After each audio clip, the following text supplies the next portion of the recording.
Passamos a apresentar reportagem especial Jornalismo, Cultura e Realidade. O Ministério da Saúde prorroga por mais um ano a permanência dos profissionais do programa Mais Médicos selecionados pelo 15º ciclo do projeto. A medida foi publicada no Diário Oficial da União desta quarta-feira. A extensão do prazo vale para médicos formados em instituições de educação superior brasileira ou com diploma validado no Brasil, além de incluir médicos brasileiros formados em instituições de educação superior estrangeiras com habilitação para exercício da medicina no exterior. Ao todo, 531 médicos terão a prorrogação automática. Se houver casos em que o profissional não deseja a prorrogação do período para atuar nos serviços do SUS, ele deve manifestar desinteresse por meio do Sistema de Gestão de Programas. O cronograma estará disponível em breve no endereço eletrônico maismedicos.gov.br. Pelo mesmo canal, será divulgada a relação preliminar dos médicos aptos para a prorrogação excepcional. Também podem ser feitos questionamentos por meio do Disque Saúde 136, opção 8. Reportagem Marquesan Araújo. O Programa Habitacional do Governo Federal, Casa Verde e Amarela, contará com mais recursos do FGTS até o final deste ano. O Conselho Curador do FGTS aprovou um aporte de 5,5 bilhões para ações no setor, desempenhadas pelo Ministério do Desenvolvimento Regional.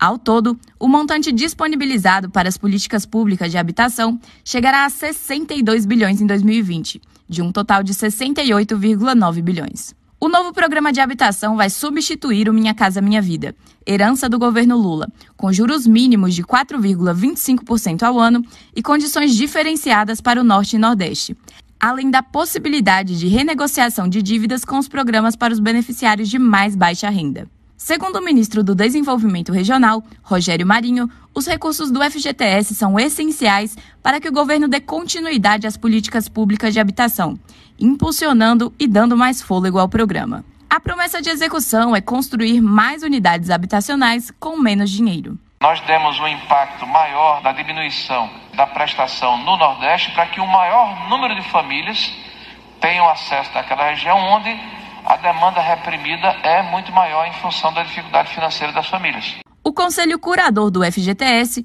aprovou também a proposta orçamentária para a utilização do fundo em políticas públicas federais para 2021 e o Plano Plurianual de 2022 a 2024.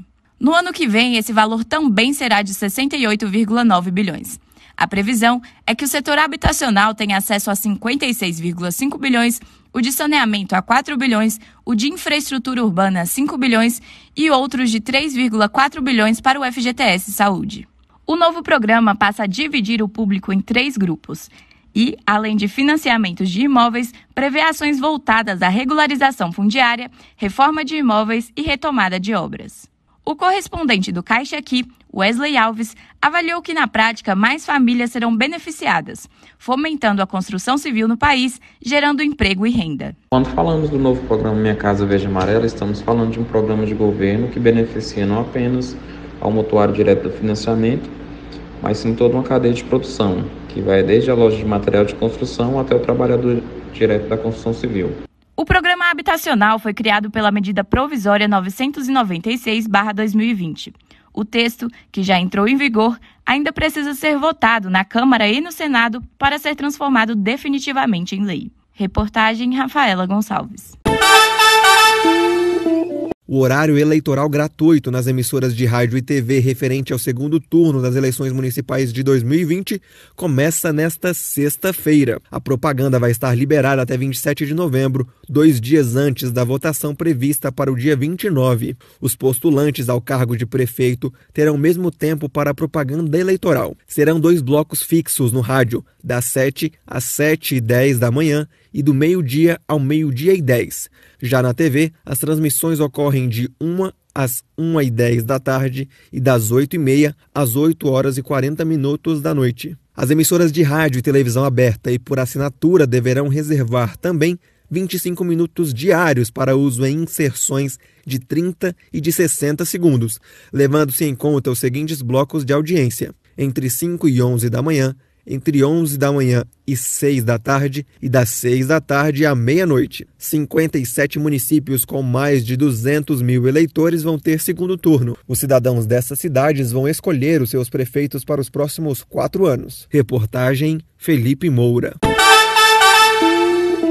Em agosto deste ano, o Fundo de Manutenção e Desenvolvimento da Educação Básica, o Fundeb, passou a ser permanente. Em vigor desde 2007, o fundo seria extinto em dezembro deste ano, caso não houvesse movimentação em torno do tema. A votação no Congresso Nacional foi histórica e unânime, mas pontos importantes da nova emenda constitucional podem ficar de fora no ano que vem. Isso se o relatório que regulamenta o Fundeb, apresentado nesta segunda-feira, não for apreciado e votado ainda neste ano. O relator do PL 4372 de 2020, deputado Felipe Rigoni, entregou a primeira versão do relatório a partir de estudos e sugestões compartilhadas em pelo menos 5 debates públicos virtuais, realizados de agosto para cá. Entre os 7 pontos destacados estão itens que vão ajudar a diminuir a desigualdade, promover mais desenvolvimento e dar mais transparência ao setor. O líder de estratégia política do Todos pela Educação,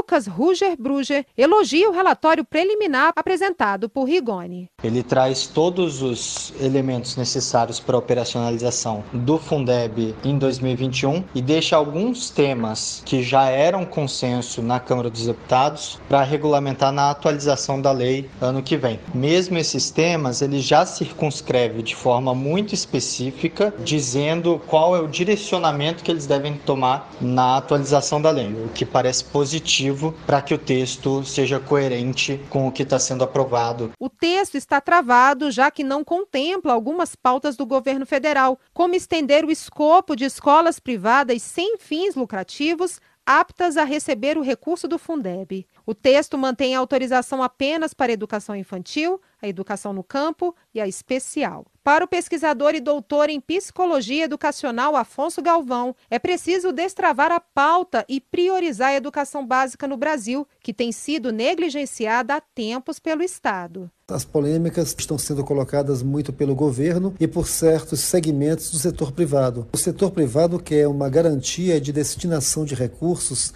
do Fundeb para a educação básica privada. E isso, para mim, é muito complicado, porque você não pode tirar dinheiro das escolas públicas para as instituições privadas, ainda que elas se declarem filantrópicas, porque, afinal, a educação pública e gratuita e de qualidade, ela tem de ser o maior compromisso do Estado. A previsão é de que a matéria seja votada no máximo até a próxima semana. Por conta da pandemia, o relatório que regulamenta o Fundeb deve ir direto para o plenário da Câmara e, em seguida, para o do Senado. Se aprovado, passa depois para a sanção presidencial. Reportagem Jalila Árabe.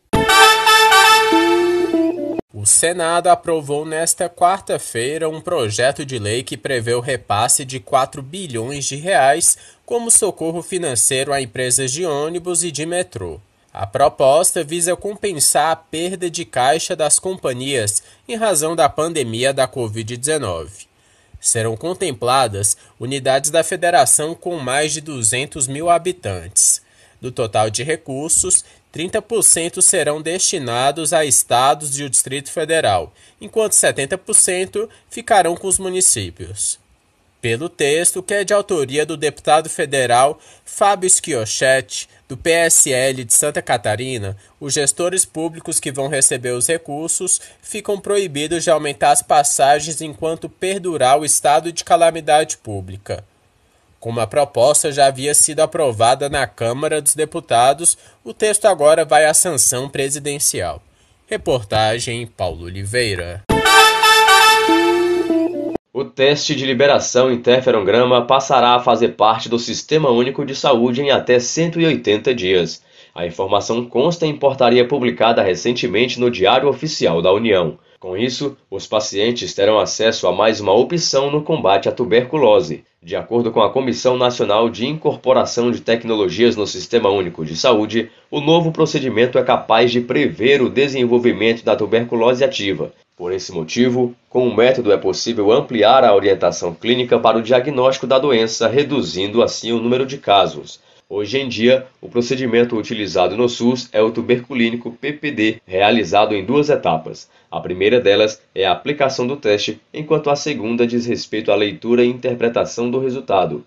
Por interferograma, o processo será mais ágil. O paciente passará a se deslocar apenas uma vez ao laboratório.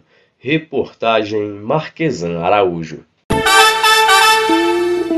Faltando menos de 2 semanas para o pleito de segundo turno em alguns municípios brasileiros, o Tribunal Superior Eleitoral disponibilizou em sua página na internet uma lista de fontes vedadas para doação em campanha. Candidatos e partidos que continuam na disputa devem ter atenção às regras e aos limites para doações eleitorais. Doações de recursos fora dos parâmetros legais podem ser crimes eleitorais, acarretando a cassação do diploma e a perda do mandato após as eleições. É vedado, por exemplo, que partido político e candidato receba diretamente ou indiretamente doação em dinheiro ou estimável em dinheiro, inclusive por meio de publicidade de qualquer espécie, procedente de pessoas jurídicas, origem estrangeira e de pessoa física permissionária de serviço público. Reportagem Agatha Gonzaga. Você acompanhou Reportagem Especial.